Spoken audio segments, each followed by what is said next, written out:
नमस्कार, NockingNews.com में आपका स्वागत है। मैं हूं गिरिजेश वशिष्ठ। राजनीति चहु ओर चल रही है। मोदी जी हैं, राहुल गांधी हैं, सावरकर हैं। हम इतिहास के किसी ट्रैप में क्यों फंसे? किसी ने किसी युग में माफ़ी मांगी होगी, कोई इस युग में माफ़ी क्यों नहीं मांग रहा? मैंने आपको हमेशा कहा कि पॉलिटिक्स में फोकस रहना चाहिए हमारे रोटी, कपड़ा, मकान इत्यादि इत्यादि पे। राहुल जी ने कह दिया मैं सावरकर नहीं हूँ, लोगों को मज़ा आ गया। अब राहुल जी सावरकर वाली बात नहीं कहेंगे क्योंकि सारी पार्टियों ने तय कर लिया है कि इससे आपस की एकता पे असर पड़ता है। महाराष्ट्र के पॉलिटिक्स वाले अपने महाराष्ट्रियन जो रोल मॉडल्स हैं उनके खिलाफ कुछ सुनना नहीं चाहते हैं। तो अगर हर चीज़ को आप प्रांतों में, धर्म में, जाति में बांट लोगे तब तो हो गया। लेकिन हमको इस सब से ज़्यादा बड़ी बात लगती है, तुमको जिसमें बांटना है बांटो, ये बता कि कारवां कैसे लुटा। हमारी रोटी का क्या हो रहा है, हमारी रोज़ी का क्या हो रहा है, इस देश की माली हालत कैसी है, मेरी हालत कैसी है, आपकी हालत कैसी है और इस देश के नागरिकों की हालत कैसी है। जब इस पे सवाल उठता है तो लोग दाएं बाएं भागते नजर आते हैं। अडानी का मामला भी हम इसलिए उठाते हैं क्योंकि उससे हमारी आपकी हालत पे सीधे असर पड़ता है। आज मैं आपको बताने वाला हूं देश की वास्तविक दशा, मेरी आपकी दशा, मेरे घर के महीने के राशन की दशा। कहीं मत जाइए, चैनल को सब्सक्राइब कर लीजिए। मैं अभी हाजिर होता हूं। पॉलिटिक्स से ज़्यादा बड़ी भूख होती है, आज हम उस पर बात करेंगे। मैं अभी आया।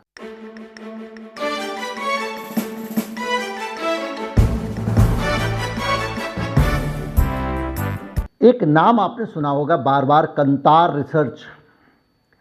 बहुत बड़ा नाम है, इंटरनेशनल नाम है और 90 देशों में ये अपनी सेवाएं देती है।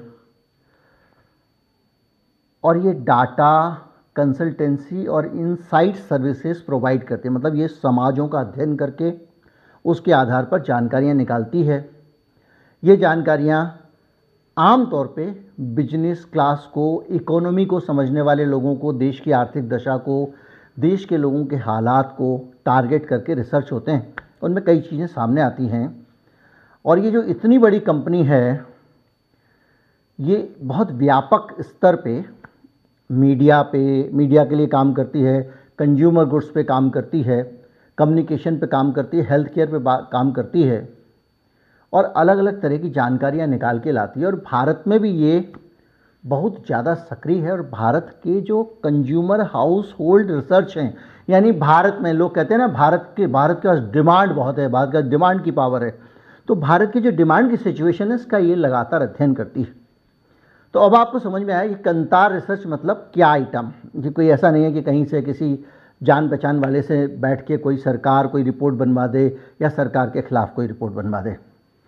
तो कंतार रिसर्च की नई स्टडी मेरे आपके बारे में, इस देश के बारे में, आम आदमी के बारे में क्या कहती है, इसको हम समझने की कोशिश करते हैं। भारत और भारत के लोग, जो ग्रोसरी होती है ना, महीने का राशन, उनकी खपत कम हो गई है भारत में। हाउस होल्ड एसेंशियल्स यानी आवश्यक वस्तुएं रोजमर्रा की, और ग्रोसरी जो है वो पिछले साल के मुकाबले कम हो गई है।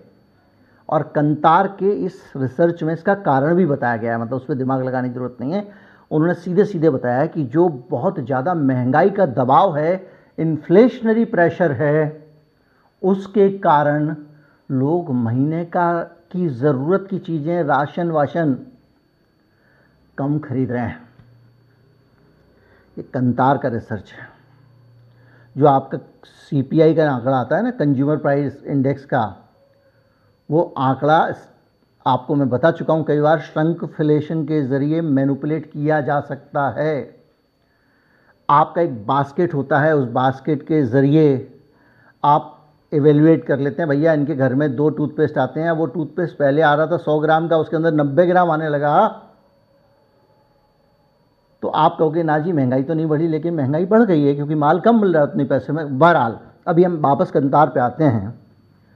और ये कह रहा है कि more than half of Indian house holds, यानी आधे से ज़्यादा भारत के नागरिक छोटा मोटा आंकड़ा नहीं है, और ये अपनी चीज़ों को अब सोच समझ कर खर्च कर रहा है।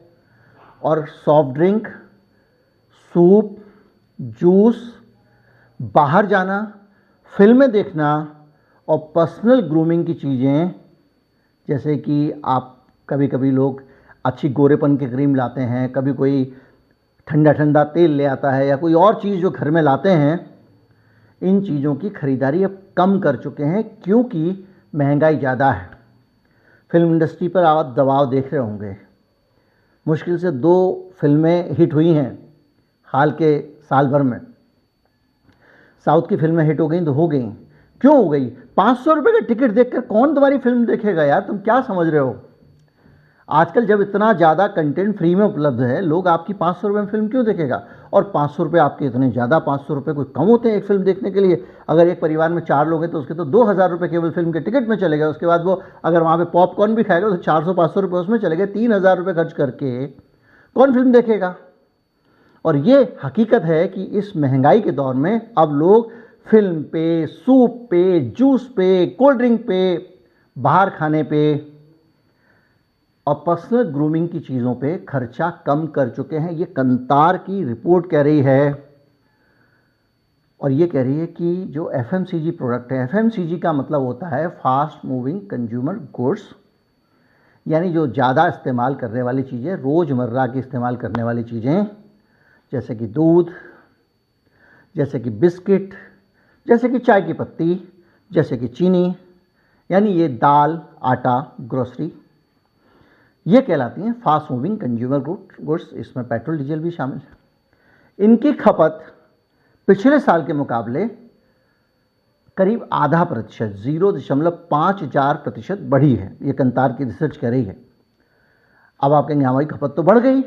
नहीं, ये कह रहा है कि इसको अगर आप पॉपुलेशन ग्रोथ से जोड़ के देखें तो पॉपुलेशन ग्रोथ हुई है 2.7% और आपकी डिमांड बढ़ी है 0.54%। तो इस तरह से ये चीज़ कम हो गई है। इसके साथ साथ वो कह रहा है कि जो कंजम्पशन है एफएमसीजी का, यानी ये रोज़मर्रा में इस्तेमाल होने वाली चीज़ों का, जो पड़ोस की दुकान से, राशन की दुकान से आने वाला सामान है, वो साल में 2 किलो 900 ग्राम कम हो गया है।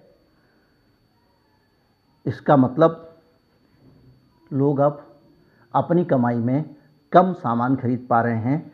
पैसे नहीं हैं, और पैसे इसलिए नहीं हैं कि जितने पैसे हैं उसमें अब कम चीज़ें आ रही हैं क्योंकि महंगाई बढ़ गई है। आटे की डिमांड भी कम हुई है और उसकी वजह 2 बताई गई हैं। एक तो एक्सपोर्ट के कारण आटे का दाम बढ़ गया और दूसरी वजह ये बताई गई है कि बहुत सारे लोगों को सरकार जो मुफ्त राशन बांट रही है उसके कारण पहले से आटा मिल जा रहा है। इसके कारण आटे की डिमांड नहीं मिल रही है।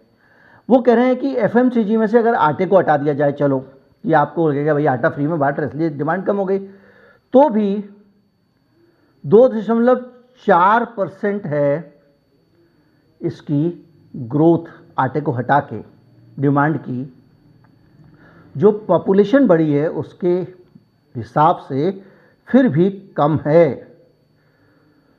ज़्यादातर आवश्यक ज़रूरी चीज़ें जो रोज़मर्रा में हम इस्तेमाल करते हैं उनका दाम 2022 के दूसरी छमाही में, यानी जून के बाद से जो 1 जुलाई से लेकर दिसंबर के बीच में आधा साल था 2022 का, उसमें काफ़ी बढ़ी हैं। और इसकी वजह से दाम बढ़ने के कारण शिक्षा, दवा, स्टेपल फूड यानी पोषाहार, रोज़मर्रा की चीज़ें, दाल, आटा, चावल, चीनी और टूथपेस्ट, शैम्पू और साबुन, इनकी ज़रूरत लोगों ने अपनी कम कर ली है और इनको कम खरीद रहे हैं। ये कंतार का रिसर्च कहता है। कंतार के रिसर्च को आज तक तो इतिहास में भारत की किसी भी संस्था ने कभी चैलेंज नहीं किया, ना तो प्राइवेट संस्था ने, ना किसी सरकार ने। अब ये परम चैलेंजी सरकार अगर इस रिपोर्ट पे हंगामा होता है तो उसको चुनौती दे देगी, वो एक अलग बात है। बहरहाल, इसके अलावा लोग अपने बजट को मैनेज करने के लिए चीपर ब्रांड खरीद रहे हैं, सस्ती चीज़ों पर जा रहे हैं। जैसे कि आप साबुन, वॉशिंग पाउडर खरीदने जाएंगे, सस्ता वाला खरीद लेंगे। कपड़े धोने का साबुन खरीदने जाएंगे, सस्ती कंपनी का खरीद लेंगे, क्योंकि महंगा वाला अफोर्ड नहीं कर सकते हैं। और ये किसी एक आदमी का सर्वे नहीं है, ये पूरी की पूरी रिसर्च रिपोर्ट है। भारत के 1/5 यानी कि 20% लोग अब अपनी जो रोज़मर्रा की चीज़ें हैं, जैसे कि बेसन है, पोहा है, रवा है, मसाले हैं, केचप है, सूप है, और बाहर जाना, एंटरटेनमेंट, महंगाई के कारण इसका खर्चा करीब करीब बंद कर चुके हैं, बहुत कम कर चुके हैं। कितने लोग? 20% भारत की आबादी। 75% भारत के उपभोक्ता, 75% of consumers are struggling to manage their budget। 75% Bharat के उपभोक्ता अपने बजट से संघर्ष करते हैं उसको मैनेज करने में। क्या करूं, अखबार बंद कर दूं क्या, दूध कम कर दूं क्या, इस तरह से। या मैं कम्यूट करता हूं, अपनी गाड़ी से जाने की जगह मैं मेट्रो से चला जाता हूं, मैं बस पकड़ लेता हूं। इस तरह से 75% आबादी भारत की, इस एक साल 22 का है ये सारा सर्वे, वो अब स्ट्रगल कर रही है। 40% कस्टमर्स भी महसूस करते हैं कि अब आने वाले समय में ये हालत और ख़राब होने वाली है, सिचुएशन और बुरी होने वाली है, going to become worse in the future. इसके साथ साथ इसमें इन्होंने ये भी बताया है कि ऑनलाइन खरीदारी, अत्यावश्यक चीज़ों की ऑनलाइन खरीदारी की तरफ भी लोग आकर्षित हुए हैं। उसकी वजह यह है कि उनको लगता है कि ऑनलाइन चीज़ें थोड़ी सस्ती मिल जाएंगी। और दूसरा, कोरोना वायरस जब आया था उस दौरान बहुत सारी पुरानी बाहर से ऑनलाइन चीज़ें मंगाने की आदत लोगों को पड़ गई है। इसके अलावा एक और खबर है, और वो खबर ये है कि मनरेगा के अंदर जो मजदूरी की डिमांड होती है वो बढ़ गई है। होता क्या है कि ये मनरेगा में डिमांड बढ़ना और घटना, इसको एक तरह का इंडिकेटर माना गया है कि अगर लोग मनरेगा में ज़्यादा नौकरियां मांग रहे हैं तो इसका मतलब ये है कि बाहर इकोनॉमी के हालात अच्छे नहीं हैं, बाहर उतना जॉब उनको नहीं मिल रहा है, इसलिए वो मनरेगा में ही लगे रहना चाहते हैं या मनरेगा में काम मांग रहे हैं।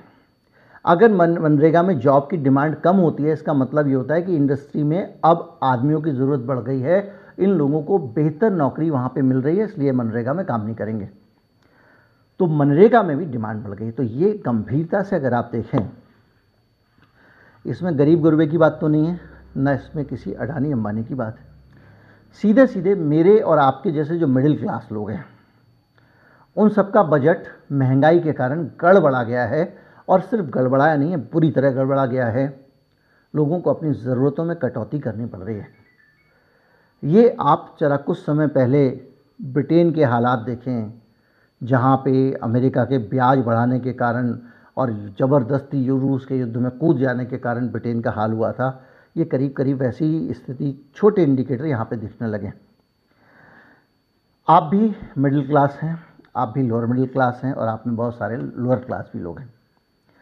मैं चाहता हूँ कि आप लोग भी इस स्टोरी को समझें, देखें और देश के हालात को अनुभव करें। और उससे भी ज़्यादा इम्पॉर्टेंट ये है कि सिर्फ अनुभव ही ना करें, अपने अनुभव बांटें। आपको अपने आसपास देखिए, हमारे यहाँ का मिडिल क्लास की एक और कमज़ोरी है, वो भूखा मर रहा होता है तो किसी को बताता नहीं। घर में किसी तरह से दाल चावल बना के खा लिए, लेकिन बच्चों को सिखाया जाता है कि बेटा बाहर जाना तो लोगों से कहना, लोग पूछेंगे घर में क्या बना था, एक दूसरे से पूछते हैं तो कहना दाल चावल रोटी सब्जी सब बना था, सलाद भी था, रायता भी था, खीर भी थी, ताकि घर की इज्जत बनी रहे।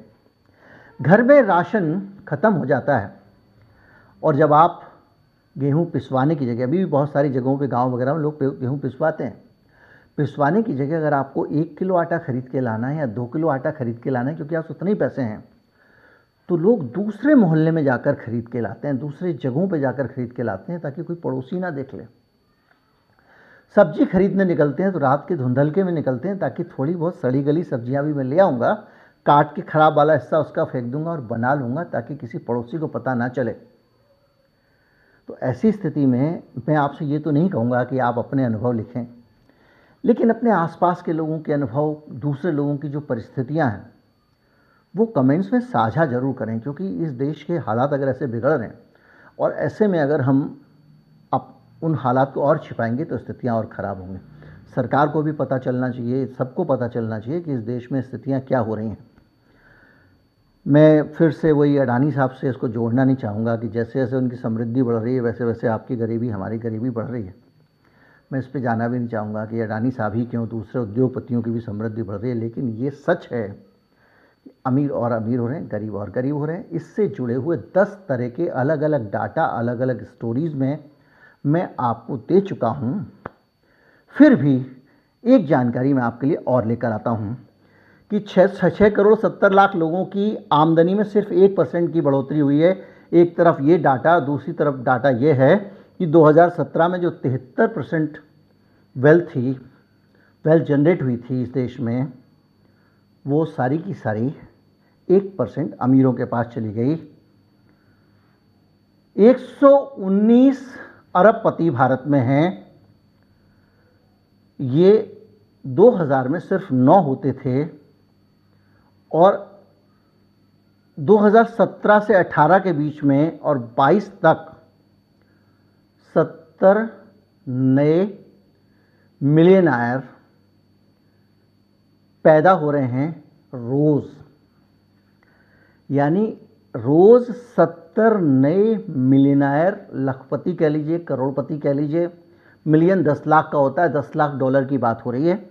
यानी इस देश में अमीरों की संख्या लगातार बढ़ रही है। अमीर अमीर होते जा रहे हैं और गरीब गरीब होता जा रहा है।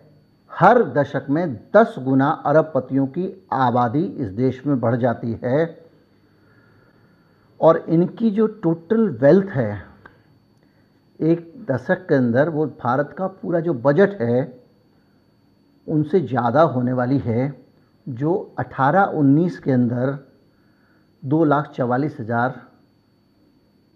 बिलियन कुल थी।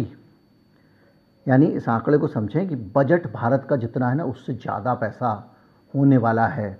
हर सेकंड 2 लोग अपने इलाज का खर्चा नहीं उठा सकते, इसलिए वो गरीबी की रेखा के नीचे चले जा रहे हैं। और ये आबादी थोड़ी बहुत नहीं है, 6 करोड़ 30 लाख करोड़ के लोगों के आसपास है।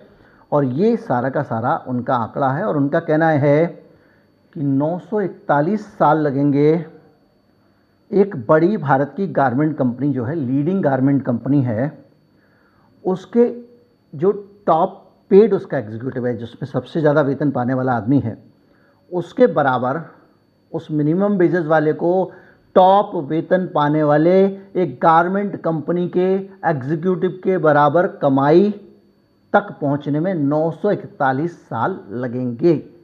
ये है भारत का सच, ये है भारत की हकीकत, ये है मेरे देश की हकीकत। गरीब और गरीब हो रहा है, अमीर और अमीर हो रहा है। गरीब की गरीबी भी छिनती जा रही है क्योंकि वो गरीबी की रेखा के नीचे जाता जा रहा है। अमीर की अमीरी बढ़ती जा रही है, नए नए अमीर बढ़ते जा रहे हैं, यानी धन का केंद्रीकरण हो रहा है। और इसी बीच में महंगाई के कारण जब लोग अपने घर का खर्चा नहीं चला सकते हैं तो कंतार रिसर्च का आंकड़ा इसकी हकीकत खोलता है।